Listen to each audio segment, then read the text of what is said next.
Ladies and gentlemen, boys and girls around the world, it's time to experience the O's on the Original Sports Podcast.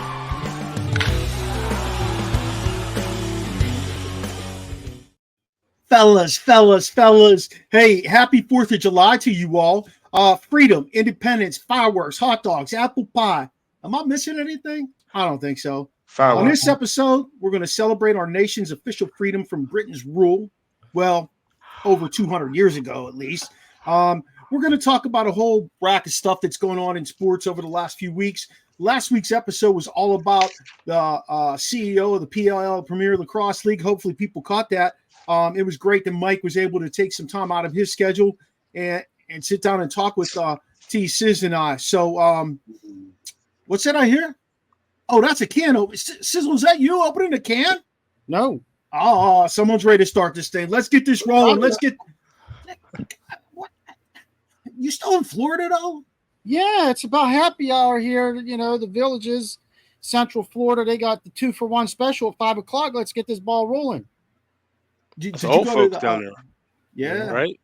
Is that like the old folks down there? Yeah, I just had lunch with some of them. They said this is a golf cart community with a drinking problem. Oh, you know we are. I said, I'm in the right place. I'm the right place. Hell yeah. Mikey, you know we are. Mikey, you want to kick off the spontaneous? Yeah, but hold on. You know what is something else more spontaneous? It just dawned on me. Uh-oh. With our intro, has all the sports we love except football. When you rewatch our intro, it has soccer, it has hockey, some baseball. It does not have any football. Imagine that. Kennedy Brokenbar. Kennedy Brokenbar. That's my girl at school, and she made that for us. Listen, I'm a detective. I'm like one episode of Matlock away from my law degree. So you don't get nothing by me. You don't get nothing by me. One episode of Matlock, and that's it.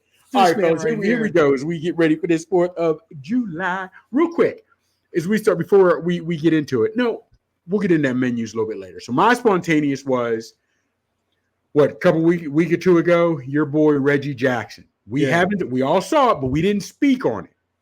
When he broke it down, how he lived it.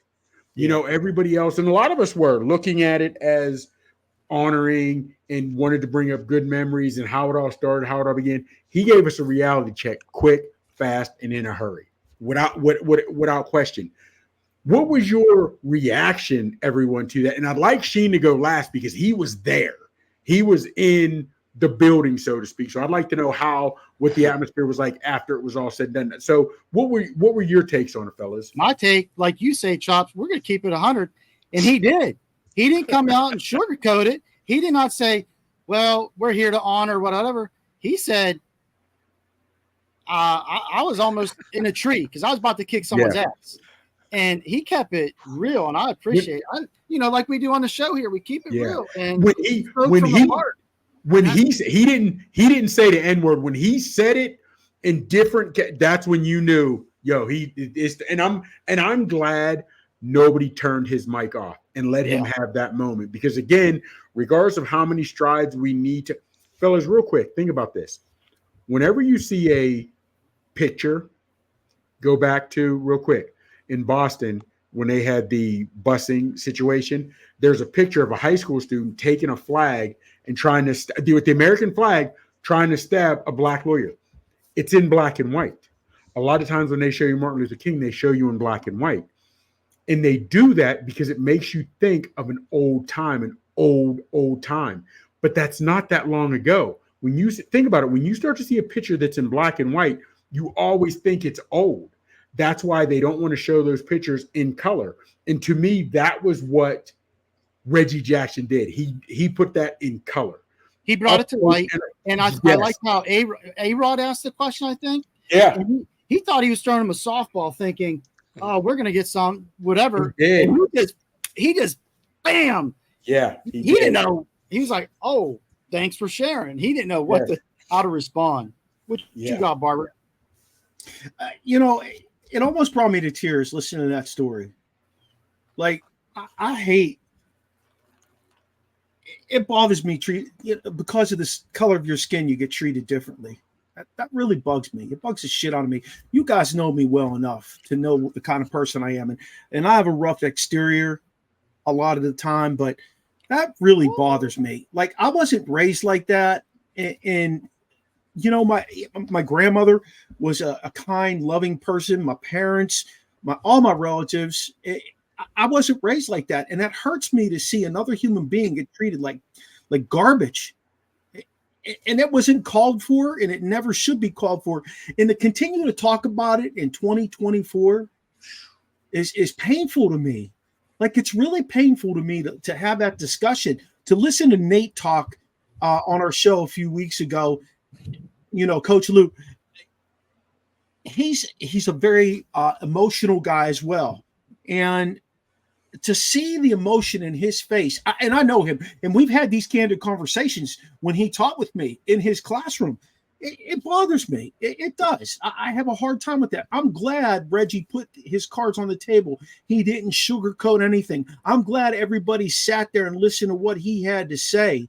You could see a look in their eyes like, man, you know, nobody should ever have to deal with anything like that ever. But it doesn't change it yet. You know, we still keep on fighting that fight. And you're right. But I think, I don't have children, but you guys do. By the time your little ones are our age, hopefully they will see a significant difference. And I say that because they're growing up in a completely different world where now, you know, people see some racism, they see sexism, whatever, they'll speak out on it. Where when we were growing up, our grandparents growing up, maybe some of them might have known it was wrong, but the mass still controlled things. So I'm a firm believer. It's not going to be eradicated, but I do believe by the time your children are grown, and I say 40s, 50s, whatever have you, I think they will see significant strides. But I want to hear from Sheen. He was in the park after Reggie says this. So for me, earlier that week before the game, we went to the museum. There was a Negro League Baseball museum. I didn't know Reggie had played there. He played for the Birmingham A's, of course. So I was like, wow, Reggie played here. Of course, Bo Jackson, those guys played. But I actually ran into him before that, like just in crossing, kind of. I said, hey, how you doing, Mr. Jackson? And he seemed like he was kind of angry or in a hurry, so he just. But I think some people were shocked that he said it. Some people were happy he said it. And some people were just like, hey, it's Reggie. Reggie does what Reggie does. That's just how Reggie is. Reggie doesn't. I mean, if you've seen his documentary, he never really sugarcoats anything. You know, if it needs to be said, Reggie says it. He was always like that, though. I don't know if you guys remember when you were kids watching him play baseball. He was always a straight shooter. Yeah, and part of that is was he outspoken growing up. Yeah, he was. He said what. Yeah. Yeah, but that's the reason he was outspoken is he got a platform once he became a well-known player. And he used his platform to say what he needed to based on the things that he talked about in that video a few weeks back. I mean, it just real quick, here's my problem. I saw it in the way Sizzle answered. I saw it in the way you answered, Barber. It hit you. It was like, damn, I never knew. You didn't experience, but you can feel that other people have and what they go through. But when go ahead, Sheen. I can tell you also, I went to the Civil Rights Museum down there. There was a Ku Klux Klan outfit in the glass, of course. And guess what year it was? 1990. I was going to say 1998. Yeah, that's what I'm saying. And see how Sheen said some of the people brushed it off as that's Reggie being Reggie. Some people were shocked. That bothers me on the aspect of, again, they weren't listening to the message. Right, yes. You know what I mean? If you want to be shocked that he said he said it the whole entire he said nigger on TV, be shocked because you expected to hear the N-word, then get past it and realize and listen with he's a pro athlete. One of the best of what he was doing at the time, and they were telling him flat out, you can't eat here. Right. You know what I mean? And it bothers me that people were shocked or put it off as, well, that's just Reggie being Reggie. No, this man was trying to drop history. And the crazy part is, fellas, I don't care what it is. I don't care if you speak to a military veteran, a sports veteran, older. The greatest stories you'll get is from someone who lived in a time that we can't fathom. Even if you speak to someone who played in the 70s Steelers and just some of the stories they could tell you amongst players, fishing trips, what happened in the locker room, shit that we never fathom. And it doesn't even have to be about race and religion or whatever, just some of the stories that players couldn't tell. Now, I love listening at the feet of anyone older because that's a true education right there. It is. I mean, just go back. He said it. I wasn't shocked he said it. I was, like I said, I was glad he brought light to it and appreciated it. I was like, I thought it was powerful. Yeah, it was powerful. Just think back a few years ago. Now we don't know what the real story is, but Mason Rudolph with Myles Garrett and what Myles Garrett said, he said, you know. But I don't know the truth there because I'm not in that locker room. I don't know what the hell goes on there. I find it hard to believe. If Mason said that, and I'm not being a homer or Steeler homer, if Mason said that, and neither Pouncey or any of the O-linemen or any of the other black players checked him in the locker room, because we'd have heard about it. Even when Cooper Riley said it for the Eagles, he got checked in the Phillies locker room, and that was during the offseason. You know what I mean? Yeah, I'm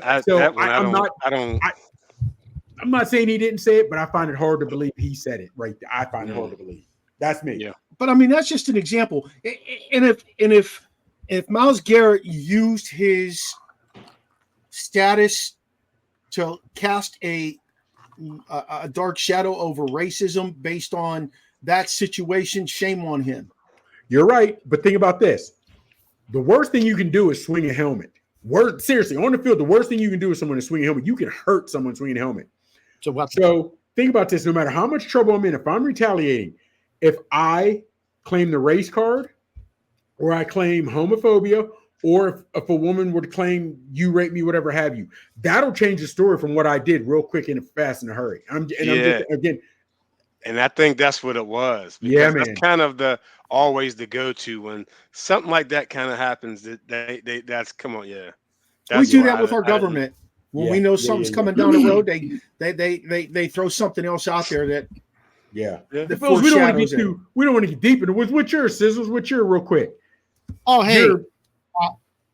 There's so many I could throw out there, but this was something I thought was really interesting. There's 34 players in NHL history who made it to Stanley Cup at least 5 times and lost 4 of them. And last night, Corey Perry joined that elite club, if you will. He's probably not proud of it, but he was on the Edmonton Oilers. They obviously lost last night. Last year, he was with Tampa for 2 years. They lost. He was on Montreal and Dallas when they played Tampa, and he lost. So he goes to Tampa. What's Tampa do in the finals? They lose.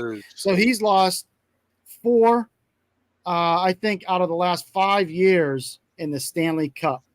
And I almost feel like he's like the modern day Buffalo Bills.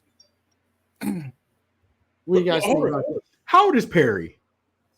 39 years old. Okay. And again, real quick. More impressive to see a 39-year-old hockey player, 38, 39-year-old basketball player like LeBron, 30, 40-year-old player in the NFL. Which is more impressive? Say that again. I'm sorry. More impressive, a 39-year-old in the NHL, a 39-year-old in NBA, or a 39, 40-year-old in the NFL? Well, it depends on position, too. That's what I'm about to say, too. And I also think, what a line, right, Mark? Because if he's on the 4th line, he's not playing. No. Okay. He's getting minimal minutes. Generally, that's where he is. The center is usually an older guy who could win the face-off, or he's he was a big enough guy that he parked in front of the net and caused a lot of confusion for power plays. That's what his role was. He brought veteran leadership into the locker room, experience that you need from a guy who's made that long, deep run, so he can tell those guys, hey, here's what you expect. Here's what happens with this game 7. Here's what's this is what you need to think about. This is where you need to be. His role is bringing a 39-year-old guy on the team isn't always the worst thing, but to expect anything other than what you get out of him in his role is just asking for too much. The average hockey line, is it even a minute or is it less than a minute? How long are they on? It's just about 45 seconds, 30 Okay, to 45. so that's for the young guys. When you're an NBA, you can determine to me, it was more impressive that he's 39 playing hockey. And I say that because once you're on the ice, everybody's fair game to get hit. Everybody can get hit, whatever, and you got to move, whatever have you. Quarterback in the NFL, they protect you.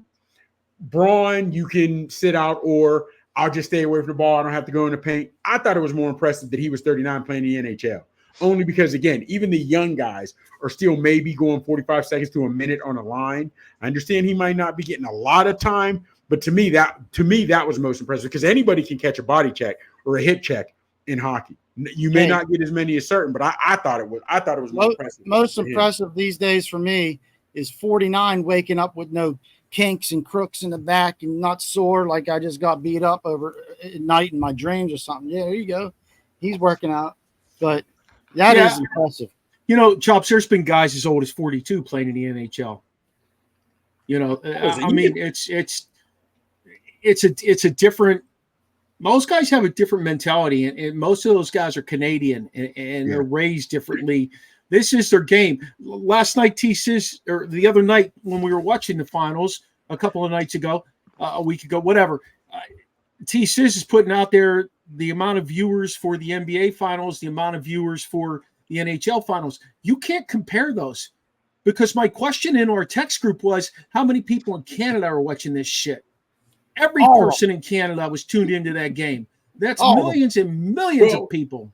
Well, my thing was this. Now, I'd like to know. Well, it's all started out real quick. It started out as what was the question you asked, Barber? You said hockey had the best playoffs. Is that? Yeah, I believe definitely. That's what you said. Right. Now, here's my thing. We all know the best words in sports, Game 7, because that's all or nothing. That's all or nothing. So if it's all or nothing, I love the playoff format in football because it's win or go, or when you go on, loss you go home. I love March Madness. I don't know if anything beats March Madness, but fellas, overall, man, baseball playoffs and World Series is hard to beat because on any pitch in hockey you got ebbs and flows. You know, we can feel this little momentum, this, that, whatever, and you can. But man, with any pitch in baseball in the playoffs.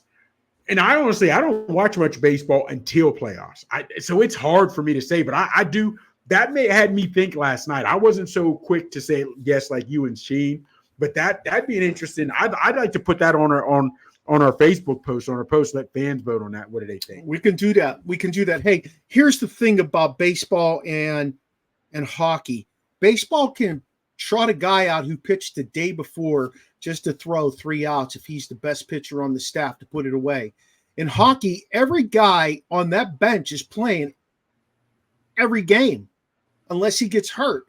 You know, your top goalie is seeing every shot unless he gets hurt. You're right. And it's physical and it's fast. I mean, if you have not been to a hockey game, whether it's a regular season game or a playoff game or a Game 7, you're missing out. That's all I'm going to say. You're missing out. It's just a different animal. I'm not sure why hockey isn't quite as popular as it could be because we all like fast. We all like physical, right? We all love those things. Honestly, fellas, go. I'm sorry, Mark. Go ahead. I'm sorry. You know, Bettman does a lousy job of marketing the game. ESPN picked them back up last year. They've done a really poor job of putting the games out there and hyping people up to watch the games. I mean, you know, and there was always this philosophy that I heard from people, you know, when we have this discussion, why isn't hockey is popular? Why can't it be as popular as football? Because it brings every element and more speed and more physicality, to be honest. Every guy hits in a hockey game, but not every guy hits in a football game. Okay. But they said it's about the betting thing. They pointed out to me. They said it's about the betting. How do you bet on hockey? Well, also it's sort of different because a lot of, just being honest with you, just like boxers, a lot of football players, some of the best football players, came from lower poverty families, whatever have you. Just being honest with you. So they couldn't afford to play hockey growing up. Number one. Like baseball. Yeah. You know what I mean? Traveling, whatever have you. Now, years ago, more black people played baseball minorities than are now because they didn't have the traveling teams back then. So they could just go sign up at their local. But just like soccer, hockey, Canada, soccer in other countries, they're not big here in the United States. I don't think just because we didn't play it as kids. And I say even soccer, they're trying to now have a great soccer, and a soccer program. But my thing for hockey is I think it was an expensive sport to play. It really was. It still is. You know what I mean? So, and I think that's why it hasn't grown on. No, and number two, trying to learn it as an adult, offsides, high sticking, different penalties. I think it's a lot for people to learn. I honestly, I think that's why, now Grant Fuhr is what got me in it. So I'm playing hockey and I'm going to the deck and I'm going street hockey. Nobody looked like me playing it. Nobody. I was saying, you guys played deck hockey back in the day? Yeah. Up at the court, the tennis court, Yes. Anywhere there's open space, we played deck hockey. Wow. Yeah, man. A lot of fun. It's interesting you talked about Grant Fuhr because the hockey podcast I was on last week, we talked about minorities in hockey. We talked about Willie O'Ree. We talked about, the LGBTQ plus community in sports. And when I came on the show, because I came on a little bit into what was going on, he asked me first thing, point blank, what minority jumps off the page at you as soon as you think of hockey? And I said, Grant Fuhr. Because we've been doing, now, but see now, like your sons and your children, in a few years, theirs may be because they see him so much now. Subban, you know what I mean? Because he's on a lot. Because Grant Fuhr wasn't on TV, as in doing interviews like Subban is, but Grant Fuhr was a hell of a goalie. That's what what I mean. Mark, where is Popeye Jones's son now? Oh, he plays for Nashville, either Nashville or Columbus. I can't remember. He got traded from one to the other. Okay. He was supposed to be pretty good at some point. He's very good defenseman. Okay. Very, very good. Did there are a lot of Popeye Jones. Wow. Yeah, I'm not. Remember, there are a lot of good black athletes playing hockey today. The Penguins have P.O. Joseph. He's a fantastic skater. His brother plays up in Ottawa.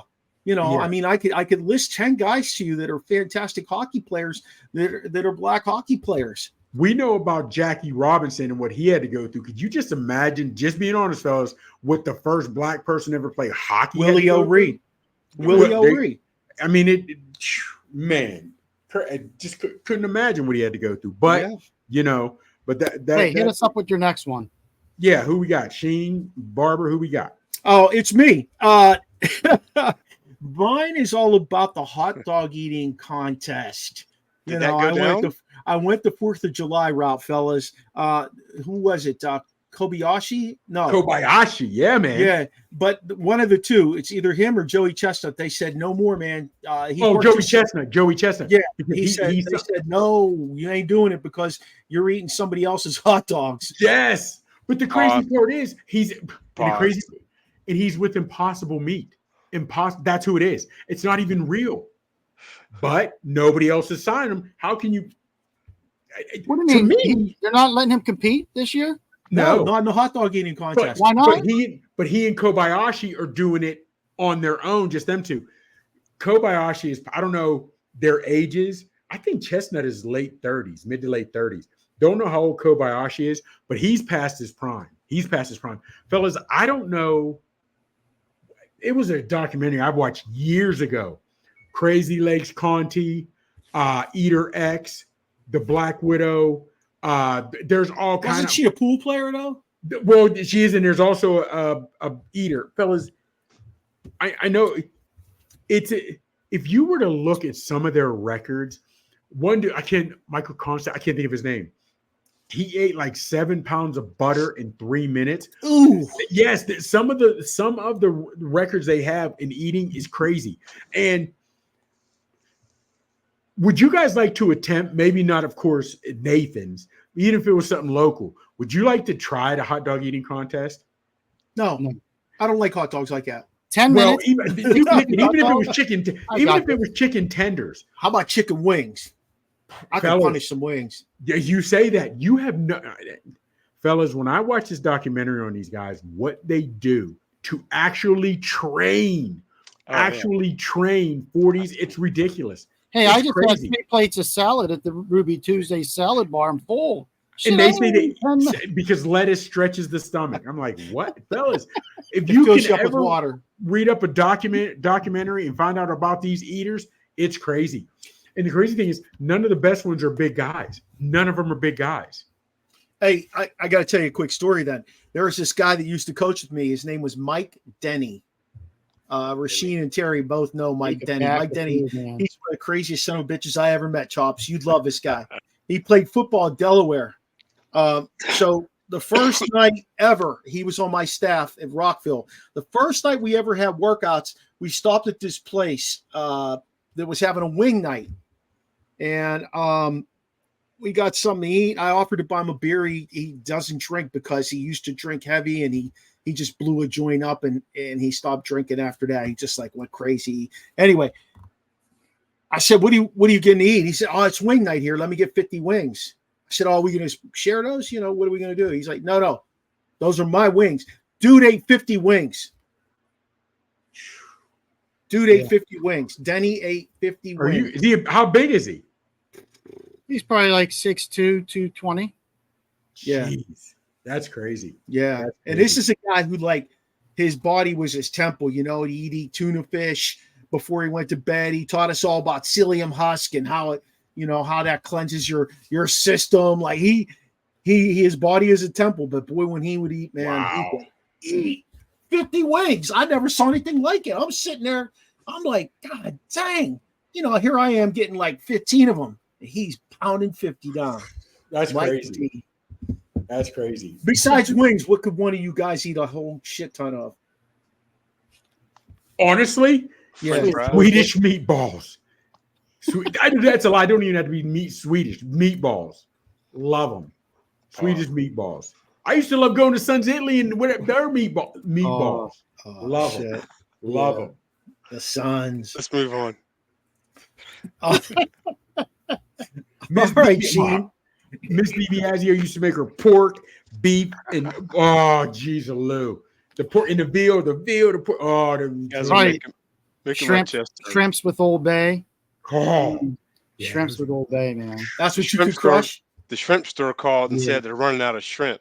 They want because can't stand you. Yeah. The ocean called and said they're running out of shrimp, Sizzle. Yeah, get that joke right. What you got on your spontaneous combustions? Hey, Pickens, can he be a number one? Will he be a number one? George? Yes. You think he'll be number 2 on the It ties in. Can he be a number one? Will he be a number one? I say yes. Now, I think right now he's slated to be the number one. You're saying he'll be a number one by default. Hold on. You talking the number 1 receiver for the Steelers? Yes. So we're looking for a number 2. Yes. Yes. Because listen. Okay, so let me let you know. They said there's about 30 more million mark that they got to play with, right? Yeah. So do you think they're gonna go get a receiver? And if they do, will Pickens be the number one? They're not going to get a number 1. Fellas, unless you're getting Justin Jefferson, unless you're getting Chase. Okay. Who else are you seriously talent-wise? Who could be who would beat Pickens out? Are you saying also is he capable of being number 1 on the Steelers or capable of being a number 1 in the league like a Justin Jefferson or the likes of those guys who are? Because listen, to me, the number 1 should be able to run tree. Yes or no, Mark? Yeah, I agree 100%. Okay. And he don't run tree. Can he run tree? Hold on. He'll get better. Let's keep it a buck though.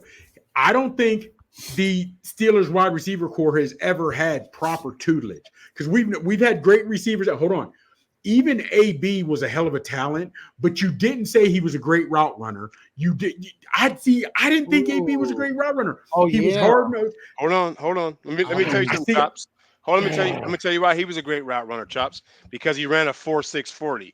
There's no way you're getting open if you're not running great routes like that. He wasn't a blazer. But Steve Largent wasn't fast, but Steve Largent was a great route runner that's always open, and he can catch. So to me, once you're disciplined, 7-8, boom, 7-6 your curl. I don't know, man. I think Pickens got to get his head on right because he had problems at Georgia with his attitude. He showed a little bit of problems here in Pittsburgh, but I think he gets his head on right. Talent-wise, fellas, you put his name to me. I know I'm going to come off like a homer. Talent-wise, you put his name in a bag with Chase, with Jefferson, and any three of those ones you pick, I'll take any one as my number one. I think talent-wise, he's like that. Yeah. He's got he's young. What do you think he'd do if Mahomes is thrown to him? Oh, my. What wouldn't he do? Same thing Randy Moss did. Put that hand up, and that's it. Yeah. He touches, fellas, if he touches it, he catches it. 9 times out of 10. Yes. Yeah. Okay. Man. He got to hold his emotions in check. I think his big deficiency is holding his emotions in check. He needs to grow up. He's going to be he's 24, turning 25, I believe, this year. I wonder how much Deontay Johnson helped with that temper tantrum. I can't say much because Deontay Johnson wasn't happy. And so I think Pickens was feeding off of that. Yeah. Now, hey, clean new year, new quarterbacks, clean slate. You number one, show us. Well, here's the thing. Deontay also could run tree, but go ahead. I don't want to put that really on Deontay because Pickens had a bad attitude at Georgia even before Deontay was in the picture. So I don't want to put that all on Johnson. But here's the thing is you're talking about now he will have a quarterback, whether it's Russ is a veteran who's been there, won a Super Bowl, or you're going to have Fields, if he ends up starting, who realize he needs to prove things to people, I can play. You have Warren, who's a young back. However, he is a workhorse. You have all those guys on defense. This team is ready. If Pickens doesn't show up and show out from day one, he's going to hear it in the locker room. There's too many leaders at every position or guys that work hard at certain positions. He's not going to be able to lag this year. Not going to be able to. One of the things I want them to stop talking about, though, is going out and getting a primetime receiver like Brandon Ayuk. They are not going to do that. The media is just building that up. Mark, you know what? Barber, I was like that until they pulled the trigger on Fields and Wilson. I understand that. But you know what? At the end of the day, they're not going to be able to pay Brandon Ayuk $30 million and George Pickens $30 million. Right. And the Wilson pickup was for pennies on the dollar. They got to but Denver's still paying the bulk of that contract. Ayuk, to me, the same reason we had gotten into it, the 49ers offense is loaded. So Ayuk, they take you out. They're still loaded at running back, tight end, and another wide receiver. They just brought a receiver in. You know what I mean? So Ayuk, you think that you put up great numbers and you're worth this, and you're supposed to think that. But we have to realize what you've come from. You know what I mean? So, and I get, if you want to go out and get a number two, get a number two. But to me, Sheen brought it up, which now got me thinking it got the wheels moving. But I just assume no matter who you bring in is going to be number two. I just have Pickens as number one. That's what I'm saying, too. You know, if you bring in Cortland Sutton, someone like that, they're going to be number two. You're more at what you need to do is bring in a guy who has some familiarity with this new receivers coach. Cortland Sutton, he makes sense because that's where this receivers coach came from. Gotcha. You know, I mean, honestly, number two right now, if you want to know the truth, is Freiermuth. Well, he stay healthy? Yeah, that's the big question mark. But will he get a contract before camp? Real quick, Barbara, question mark. And stay with me. Not for a little pushback on that.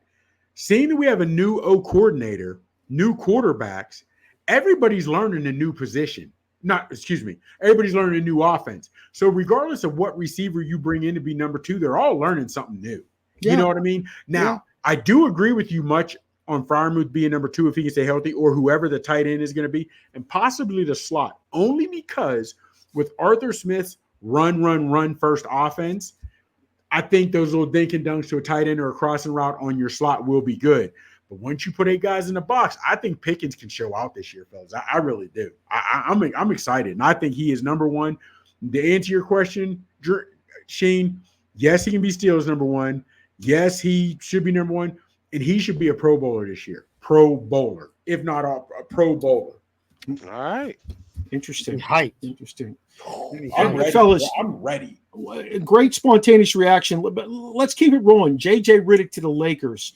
Was this handpicked by LeBron? Why did this happen? How did this happen? Why is it so hard for the Lakers to get a guy to come in and coach them? They've got talent, right? They're a couple moves away from being, competitive to the degree that they could make a run, right? To go back on the LeBron thing, I think we discussed this as far as bringing in the Hurley or Redick, and then we, with Hurley at Connecticut, everything runs through Hurley. You know what I mean? Now, Yep. if he'd went to the NBA, it'd have went GM, LeBron, and then maybe him. So I'm saying, I think LeBron did this. Oh, without question, Braun's had 9 different coaches. Just to keep it a buck, he's 9 different coaches. No coach has lasted more than 3 seasons with the Lakers since Phil Jackson. And also with me, what I'm looking at with with Redick, from the jump, I expected him to get it. Even before I thought they used Hurley as a smokescreen. And I say that because Hurley was king. Not Hurley. Hurley was king at UConn. Had a chance to go through a three-peat. Could do whatever he wanted on the campus. Why would you leave and go to LA? I thought that was a smokescreen from the beginning. And the way they had JJ and Braun talking about Ham on their podcast, and he gets Ham fired. Ham won a chance, or took you to the Western Conference Finals last year and took you to the playoffs this year with a roster, Braun, you drew up. Let's not to mention AD, that cat is as soft as medicated cotton. He can't stay healthy for shit. Just for keeping it real. You know what I mean? So they're dangling him. You know that, right? Yeah. They're dangling him. Yes. JJ Redick, you know the X's and O's, and you speak it well. You have a lifetime in the NBA and watch you guys. I get that. Being on the sideline and coaching is different. I wish the man success and well, but they hired another coach so well, and he has that title, but that's Braun's team. To me, it's time for LeBron to walk away. I bet. Look here, man. I know he had a great season. I get it, but I think it's, like when you get this kind of power as a player, where you can pick your team, where you can pick your coach, you're doing nothing but you can pick your son. Yeah, exactly. Hey, you're pacifying yourself. I just saw this. The Celtics, out of spite, would pick Bronny just to hold him, and then use him as leverage to get him traded to wherever LeBron wants him to go. They've got a strong team. Here's my thing, real quick, fellas. And to me, the fact that Braun plays as much as he does and is as good as he is at 39 in the NBA, to me, speaks to how the level of competition has gone down. Even when Brady, and I'm not a Brady fan, but keep it about, when he won with Tampa Bay, they had the number 1 offense and number 1 defense. He didn't have to carry that team on his back. He just didn't mess up. Braun is still carrying the Lakers at 39. That shows you, to me, the level of competition is going down. What other sport is a 39-year-old dominating like that? I'd have to counter that, Chops, though. Okay. And I agree. These guys are elite, and they're up in age. But you're saying the competition went down, where I'm seeing a different perspective where you can't touch the quarterback. You in NBA, you can take 5 steps. You don't play defense. You're right. Backing off here defensively. You're right. You couldn't touch the quarterback, but let's not forget. Again, I'm not a Brady fan, but nobody gets rid of the ball faster than he does. Nobody. So I'll give Brady when Brady comes out, he's too set. So Brady, I understand he's a robot, but they designed the offense, whatever it was, to where Brady didn't hold the ball long. But Braun is having to play offense and defense, both sides of the ball, playing 30, 35 minutes a game, 38 minutes before, and he's still dominating. And then he takes a couple weeks off. That to me, fellas, is just here's where I lost my faith in the NBA. And only this year did I regain some with the finals. These guys I'm taking the night off. I'm not playing tonight. I'm gonna sit this out. People pay big freaking money to go to NBA games, much more than they pay to go to almost any other sport. And these guys are like, I don't feel like playing tonight. I need to rest. That's bullshit. Yeah, that's complete bullshit. Rabbit hole here. And speaking of paying big money, 5 years, $225 million for Scotty Barnes rookie contract extension. Is he putting up the numbers to get that? Who's that? For Toronto. Oh, sorry. Exactly. I don't know that guy. Yeah, exactly. Well, I mean, even Lawrence, when he signed, 2 weeks ago or whatever, Trevor Lawrence making that much. I mean, yeah. He's a I know what I think. Have any of you seen, how do you applaud the man for getting it? If you're the front office of Jacksonville, do you believe he's worth that? Obviously, or they wouldn't have paid him. No, not them. They do. Do you? Like, if I'm the front office of Jacksonville. You see, Well, I'm gonna tell you this much: if I'm the front office of Jacksonville, my offense is different than what the hell they're running. I'm not bringing in Myers. I'm bringing in a guy that he can work with right out of the gates to make him productive. I'm bringing in a backup quarterback that's going to help him grow as a superstar because he's getting money right now from what he did at Clemson. Still, yeah. Well, that's what he's getting money from. You know, I mean, that contract he signed has triggered inside the owners to put together a quarterback salary cap alone. Sheesh. Outside of your other salary cap, just a quarterback salary cap, because they feel like that's a rabbit hole that's coming down the pike here where, you know, these guys are Lamar Jackson, the guy we're talking about, Deshaun Watson. I mean, these guys are making 40, 50 million bucks. You can't pay anybody else on that team. Well, you're paying those guys that kind of money. You can't. Stinks. Fellas, do you realize he went to another team? He is in Stafford. Stafford was the first $100 million quarterback to win a Super Bowl. Then now, we're staying with his team. Now you have Mahomes. But I don't understand why GMs don't realize you're paying quarterbacks these great, huge, outrageous salaries because they lead the team. But start looking at the quarterbacks that have signed $100 million deals. They're not winning chips. They're not winning rings. So to me, that further proves football is the ultimate team sport. But why isn't someone being able to sit there and say, if you do all this analytics and you're studying, we're paying our quarterbacks a great amount, but we all know defense wins championships. Hell, that's what we saw. To me, that's what helped the Panthers win. Their defense. The Panthers' defense against the Oilers. That's, to me, what helped them win the other night. You know what I'm saying? So, well, I just don't get it. So let's get into that. We had the Stanley Cup end last week, and Rashene and I kind of friendly fired back and forth. The deal with that is this. The Panthers play like a team. They don't lean on one particular guy to score 130, 140, 150 points and a second guy to score over 100 points. The Panthers play like a team. They play what's called a 200-foot game, essentially.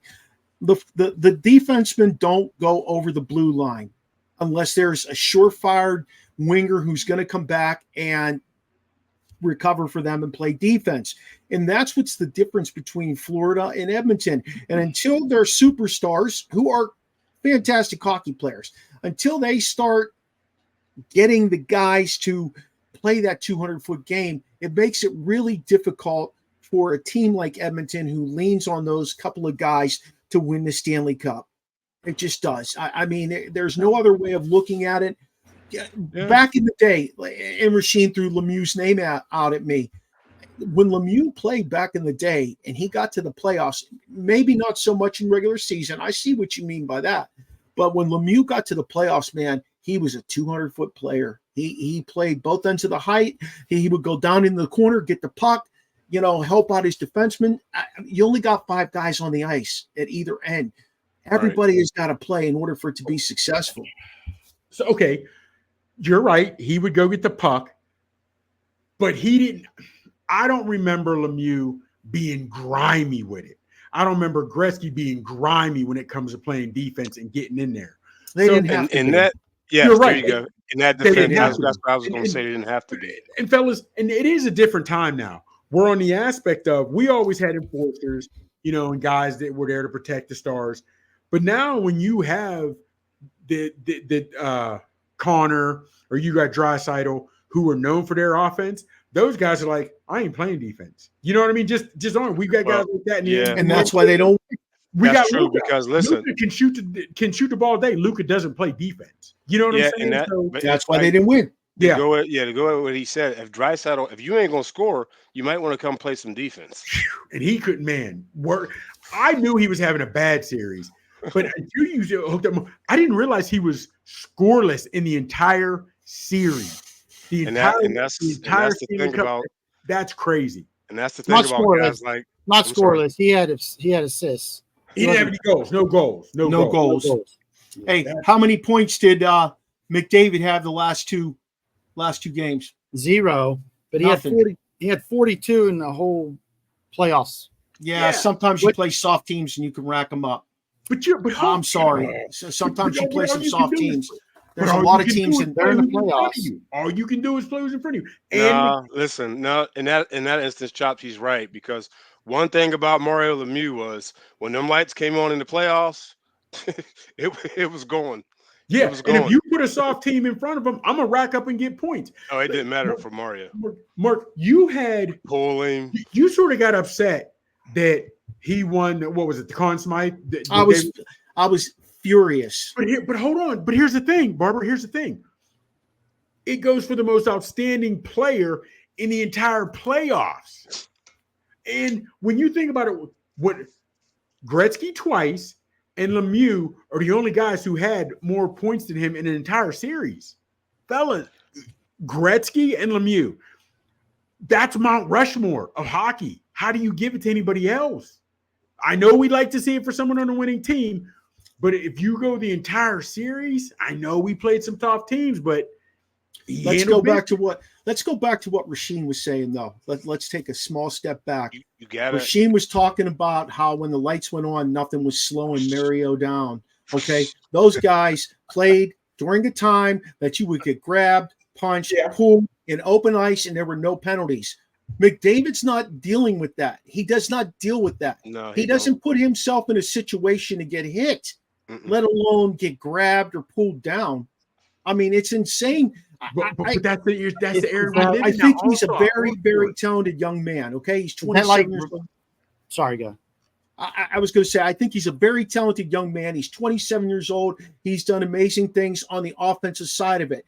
But before he figures out how he's going to get a cup, he needs to learn to play both ends of the ice in order to produce for other people.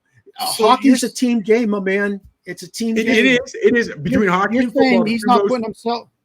You're saying he's not putting himself in that position to challenge himself. Is that like Rashene's favorite running back, Franco Harris, just run out of bounds? Like when running backs just run out of bounds? You're saying they're not. They're not sticking their nose in. They're not grinding. They're not getting that extra yard. Barbara, let me ask you this. Say Draisaitl has 2 goals yesterday. He didn't score a goal all series. But say he has a goal in the final, in game 7. Say he has 2. Now they win the series. You forget that he didn't score anything else. You study the game, but do you think their lack of defense or their lack of playing the defense comes into play had they won the cup? Because if he'd have gotten any help, and even games 1 through 3, it might be a different story. But Draisaitl he wasn't even there. If he can get at least 2 goals, 3 goals somewhere in the series, that changes everything. Where's Nugent Hopkins? What's that? I'm sorry. Where's Nugent Hopkins? He was a number 1 overall Nugent pick. Hopkins. Where was he? He was. But that's what I'm saying. If these guys show up, do you still question the lack of defense that Edmonton played, or those two guys played? I think Edmonton's system. I think their system needs to be changed. And until they change their system, that they have guys that are going to play the length of the ice and create. If you listen to the announcers, I don't remember which one it was. It might have been Subban. It might have been Messier. I can't remember. This is the 2nd or 3rd game. I watched this. This is a lot of Stanley Cup I watched. I usually shut it out because I'm so disappointed in Pittsburgh. But anyway, One of those guys actually said the reason Florida was dominating at the time was because they were playing defense to create offense. They didn't care about generating shots, doing things like that. What they did was they played hardcore defense. If you watch McDavid last night, everywhere he went, somebody was on him. Somebody was on him. He wasn't getting passes and able to go nilly-willy. And if he spun away from one guy, there was another guy who stepped up. That just goes to show you the level of the rest of their team. But fellas, okay. Did Florida have anyone on their roster that was talented as McDavid or Draisaitl? Barkov. Yeah, Barkov. Oh, okay. So they have one. Kachuk. You think? Kachuk's a hell of a player. Yeah, he's a hell of a player. He's a hell of a player. People don't like him because he's gritty. He's gritty as hell. That's what I'm saying. But he's a hell of a player. They're not. Those guys are not looked at, to me, and I'm not the hardcore fan that you guys are, but when you're talking about Draisaitl and McDavid, they're given the score, they're the big-time athlete type vibe, to where there are certain players in any sport, when he's grimy, he's got to work. Hines Ward was considered grimy. He had to work for it. He had to go get it. But you had other receivers like your Randy Mosses or whomever, they weren't considered that because they were just such better athletes. Florida was grimy, and they played as a team. To me, they weren't looked at as athletic as Edmonton. And when you have guys that are athletic and then looked at as athletic, they're not playing defense. They're not sticking their nose in there. Not always. No, that's why they didn't win. You're right. But that's why they weren't skating around with the cup. Unlike most other sports, every player on that ice has got to play, pretty much the forwards have got to play both ends of the ice. If they don't play both ends of the ice, you put yourself at a disadvantage. You really do. Yeah. I mean, I've been watching hockey since I was 5 years old, and I've seen an evolution of hockey. As I'm like talking today, Rashene and I were talking about Sidney Crosby today. Sidney Crosby had 41 goals this year at 36 years old. And he generated a lot of goals because he is a 200-foot player still. If somebody gets behind him and is on a 3-on-2 break, he's busted his ass to get up there and put his body out in front of that puck so that they do not score. I think and that's what it takes. Hockey and basketball are very similar in regards to what you're saying. You got that man advantage. You cannot hide anybody on the ice or on the court. Baseball, put his ass in right field. Football, put him on the line or somewhere, he's going to get smoked. But you can hide guys in those two sports to me. Because there's many more players. Because there's more. Exactly. 5-on-5, you go down one guy, you got that advantage. It's a lot easier to pick up a score. Hey, that was good discussion, fellas. I appreciate you letting me talk about hockey. I love hockey. You do. You know how much I love hockey. I've taken a fancy to it. My uncle used to take me, my dad, my other uncle, my Uncle Nino used to take us every year from the time I was a little kid, 5, 6, 7 years old, something like that. He'd take us to a Penguins game because his family on his wife's side owned a car dealership, Rivati's Automobiles, and they had tickets, and he would take us. And from there, then when I got to high school, we used to go down to the Civic Arena. We'd sit 5 rows up for $15, and it wasn't anything back then. But start doing that. Start asking people, do you watch hockey? If they say no, ask them why. I bet you most people don't know the rules. It is fast, but I think if they started to know the rules a little more, they would understand it. It's a rules thing. Start watching. I just don't think they understand it. And they can't follow the puck. Yeah. Do you remember back at was it 20 years ago? They started putting that stupid purple thing on there. Yeah. That was more confusing than actually just letting us watch the game. Get that purple stuff out of there. All right, fellas, let me ask you this real quick. And Mark had hit on it when we first started. What is on your 4th of July menu? There's going to be, Amber, I get that. What is the one thing that you might eat it other days of the year, but you got to have this on 4th of July on the plate to make it feel like 4th of July? Got to have, I know we got the fireworks. What's on your menu? It's got to be corn on the cob. I was thinking the same thing. Exact same thing. It's got to be. Past couple years, we miss a couple every once in a while. We've been going up to our friends in Long Island, and my friend's mom makes this macaroni salad. It's to die for. I got to give her a shout out. That macaroni salad, awesome. My mom's peach cobbler. Listen, I didn't know we was doing that now. I said, what's on your plate? You said corn. I said, that's on my second plate. Now, also, real quick, fellas, I don't know what your recipe is. Get your water for your corn. Put your water in, little milk, butter. Let it boil. Right? Excuse me. Once it starts to boil, put your corn in. Let your corn boil for 10 hard minutes. Mm-hmm. Turn it off. Put a lid on it. I don't care whether you eat it in 2 minutes or you eat an hour later. That corn slaps. I'll try that out. Yeah, ooh, look, man. Hey, I know Sheen won't remember this, but do you guys remember back in the grift, back in the day, they used to have the beef sandwiches. They put that beef in that big thing, that big cooker. They'd have that celebration. They'd have where was it? Davisfield. They both. It was up by the. It was up by the Wheatfield. The Wheatfield. Yep. Yep. Where'd this come from? I don't know. Just eat it. All right. Yeah.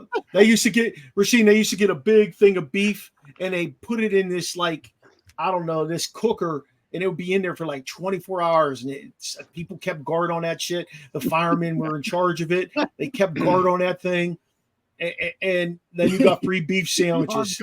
Yeah, so nobody would mess with it. Man. Nobody would mess with it. And then the fireworks went off over my house. There'd be a rack. Yeah. Down in my house. They did them at David. They did them on the football field, didn't they? Do them on the football? Yes, you're right there. Yep.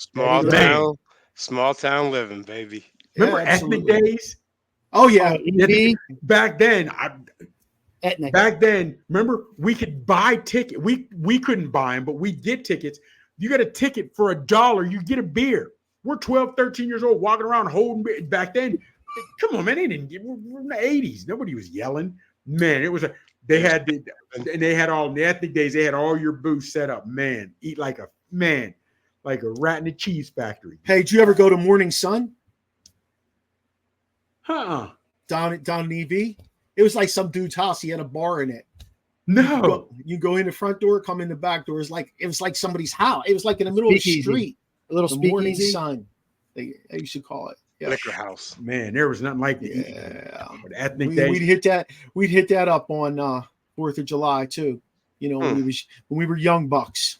Man. When we were young bucks. Good old day. Yeah, that was small town living. That was that. Sizzle, what do you got for us, man? What kind of quizzle you got for us today? Hey, when you think of America, what represents in the 4th of July? What symbol? Fireworks. But hold on. It's not just the fireworks. It's the people in the community, whether they gather at a local field or everybody on your street with their folding chairs out on the sidewalk, everybody watching it. That is it to me. That's it to me. Yes, fireworks, but it's not only the fireworks, it's how you set up to watch the fireworks and where. Because remember, in back up, where are you watching the fireworks? Where are you watching the fireworks? It was an event, man. Yeah. I should have said what monument represents. Huh? What White monument? House? Not the White Fellas, House. I don't know why I always think of it. Statue of Liberty. Yeah. So in her left hand, she's holding a book. What date is on that book? 1776. Yep, July 4th, 1776. That's when we declared independence from Britain, England. But when did we actually get independence from 86. England? You tell us. What year? 86. How about you? 1783. Oh, 83. I did not know that. That's interesting. Yeah. That was all. We declared it in 76. The Treaty of Paris didn't get signed till 83. Said no more. And fellas, I can't remember. It was a 4th of July. I keep looking at the picture. It's at the Lincoln Memorial where he's sitting in his chair and everybody's in the big pond or big whatever. That's what I think of if you're talking monument when I think of 4th of July. I think of that before the Statue of Liberty. I know what you guys said, but mine was because I happened to see something. I think of Forrest Gump. And then it was 1884 when we got the statue from France to represent that. Mark, real quick, you said you don't even like hot dogs. So were you? I mean, I like them, but I couldn't eat them like that. Will you eat a customary one though on 4th of July? He likes the glizzies. Oh yeah. Oh no, I'll eat them for barbecue and stuff. Oh yeah. But it ain't like it ain't like I'm going to Sheets and getting 2 dogs because I'm hungry. That's not happening. If left to your own devices, you're barbecuing at your spot. Will you put, if nobody else, if the kids don't say, Dad, let's get some hot dogs. Do you put hot dogs on your own barbecue grill? If you're grilling, I'll put like 6. You got kids. Hey, but guess who likes the glizzies from Sheets? Who? Your boy Vaughn. Oh shit! Why does that not shock me? Fellas, you would say what you want. I don't know when the last time you guys have been to Sheets. When I was home, was it February? Whenever it was for the Olympic trials, went to Penn State to watch the Olympic wrestling trials. On the way back, stopped at Sheets, went in to get a Diet Mountain Dew. There was like, dude was like, man, I'm starving. I need MTO. I hadn't had an MTO in, I bet you, 15, 18 years. When I tell you that MTO, that's some bitch slap taste out of my mouth. Man, I bet I never taste another hamburger or bean no more. That was fire. Man, MTO. It's just a little bit different, huh? Woo! And you can design your own sandwich. My sandwich was out of bounds. It was so. You got off at the next exit. It was out of bounds. He's like, oh, he rolled up. Oh shit! I was putting shit on there that didn't even go. I was just. He got the MTO from Sheets. He said, "Chops got to go." Man, I said, look here. The lady was like, you want everything on there? I said, ma'am, the only reason I put a dead roach on it if you got it back there. I put everything on that sandwich. I put everything on that joker. It was so sloppy and so disgusting, but it was so good. Oh, man, Michael, did you have a little buzz going? No, I didn't. I didn't at the time. That was the only thing. Imagine if you did. Woo! It'd have been fire. Hey, look. I lived right across the street from Sheets when I was at IUP. Right across the street, my fraternity house. So 2 dogs for $1. That's why I don't do dogs anymore. I had too many dogs. My brother, he played football at IUP. The best thing was going to IUP when they scored 30 and they'd say it's a hot dog night in Indiana. They give away a free hot dog, and they were killing. That's the year they went to championship. But also, which Mark remember, the 9th Street Deli. Oh, yeah. They had whew. Yep. Now it was like eating royalty those nights because it was a little bit expensive for college students, but it was well worth it. Oh, hell yeah. Well worth it. Hell yeah. Yeah, fellas, it was a good time. Hey, Weave, you got a question for us today? Yeah. Hey, what is your favorite summer song? Summer song. Oh, mine's Will Smith. Without question. Yeah. I mean, I love that song. Summertime? Yeah. I just used that song on Vincent's video from his last baseball tournament. Yeah, I love that song. Serious, Chops? Okay. Yes, that's my joint. What's yours? Colada? That's a good one. Hot fun in the summertime, Chops. Slide the family that's stone. a good one. You real quick. A song that I go berserk. I sing with it every word, screaming top of my lungs, dancing. True story. I still do it. Matter of fact, Cats, we grew up, my best friend, Joe Merlacki, his sister, Jackie Merlacki from hometown, just called me last week, Saturday night. She was in Columbus, Ohio. Somebody played Miley Cyrus Party in the USA. That is my jam. If that comes on right now, I'm screaming. I'm screaming. That's my joint, dog. Miley Cyrus. That's my joint. Show up, please. And on that note, let's share out our social media and call it a day on our 4th of July show. Sheen, let's start with you. Go ahead now. Rashene Hill everywhere. Facebook, Instagram. Yeah. 1T Youngie. Oh my God. Look at Chops. So 1T Youngie. Chops, break it down for us. Come on, you know me on my government name on the Facebook, Michael Gregory Mills. You can find me on the gram, Big Chop 79. You can find me on Twitter, Izzy on the Twizzies at The Real Big Chops. Holla at ya boy. Hey, check us out on our website, podpage.com, Original Sports Podcast with Mark Maradei. You can also find us on Facebook, Twitter, and TikTok at Original Sports Podcast. We're on Snapchat. We're on Instagram. Obviously, we got a YouTube channel that rolls hard. A shout out to our sponsors, Let's Talk Sports Network, Sideline Sports Net, Elite Sports and Entertainment Network.